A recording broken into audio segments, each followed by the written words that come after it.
പൊതുവേ നമ്മൾക്കെല്ലാം ഒരു വിചാരമുണ്ട് ഈ ഫ്രൂട്ട് ജ്യൂസസ് ഭയങ്കര ഹെൽത്തി ആണ്. കാരണം ഫ്രൂട്ട്സ് ഹെൽത്തി ആണല്ലോ, അപ്പോൾ അതിൻ്റെ ജ്യൂസും ഹെൽത്തി ആയിരിക്കണമല്ലോ.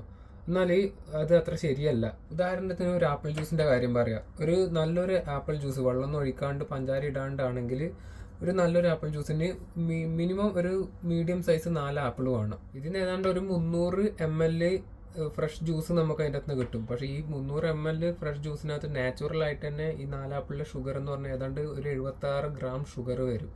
അതായത് ഏതാണ്ട് ഒരു 19 ടീസ്പൂൺ ഷുഗർ, നാച്ചുറൽ ഷുഗറിൻ്റെ കാര്യമാണ് പറയുന്നത്. ഇത്രയും വലിയൊരു എമൗണ്ടിൽ ഈ ഷുഗർ നമ്മുടെ ശരീരത്തിലോട്ട് വന്നു കഴിഞ്ഞാൽ ആ ബ്ലഡിൽ പെട്ടെന്ന് തന്നെ അബ്സോർബ് ആവുകയും ചെയ്യും.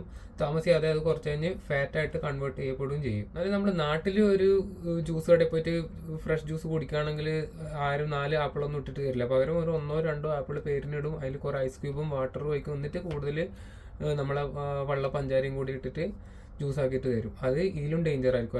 അതിൻ്റെ അപ്പുറത്തെ ഷുഗറാണ് കൂടുതൽ നമ്മൾ കഴിക്കേണ്ടത്. ഇനി ഫ്രൂട്ട് ജ്യൂസസ് എന്ന് പറഞ്ഞിട്ട് കുപ്പിയിൽ കിട്ടുന്ന ഫ്രൂട്ടി പോലത്തെ സാധനങ്ങൾ, അതിൻ്റെ അകത്ത് ചെറിയൊരു അംശം മാത്രമേ ഫ്രൂട്ടിൻ്റെ കണ്ടന്റ് ഉള്ളൂ.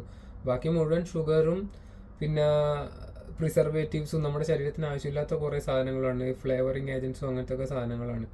അപ്പോൾ ഇതും കംപ്ലീറ്റ്ലി ഷുഗർ ലോഡഡ് തന്നെയാണ്. ഫ്രൂട്ട്സ് ഒരിക്കലും മോശമല്ല, ഫ്രൂട്ട്സ് നല്ലത് തന്നെ, അതിനൊരു തർക്കമില്ല. പല ഫ്രൂട്ട്സിലും പല ബെനിഫിറ്റ്സും ഉണ്ട്. പക്ഷേങ്കിൽ അത് ഹോൾ ഫ്രൂട്ട്സ് ആയിട്ട് കഴിക്കണം, അല്ലാണ്ട് ജ്യൂസ് അടിച്ചിട്ട് അതിൻ്റെ ഫൈബറൊക്കെ കളഞ്ഞിട്ട് കഴിക്കുമ്പോഴാണ് ഈ പ്രശ്നം വരുന്നത്. മാത്രമല്ല ഈ ആപ്പിൾ ജ്യൂസിൻ്റെ കാര്യം പറഞ്ഞ പോലെ 4 ആപ്പിൾ ജ്യൂസായിട്ട് കുടിക്കാൻ ഈസിയാണ്, പക്ഷേ 4 ആപ്പിൾ ഒരിക്കലും ഒരുമിച്ച് ഒരാൾ കഴിക്കൂലല്ലോ. മാത്രമല്ല ഫ്രൂട്ട്സ് ഹെൽത്തി ആണെന്ന് പറഞ്ഞിട്ട് ഇഷ്ടംപോലെ ഫ്രൂട്ട്സ് എടുത്ത് കഴിക്കാനും നിൽക്കരുത്. ഫ്രൂട്ട്സൊക്കെ എല്ലാ ഭക്ഷണവും കഴിക്കുന്നതിൻ്റെ കൂട്ടത്തിൽ ഓരോ ദിവസം വേണമെങ്കിൽ പല ഫ്രൂട്ട്സും ചെറിയൊരു എമൗണ്ടിൽ നമുക്ക് ആഡ് ചെയ്യാമെന്ന് മാത്രം.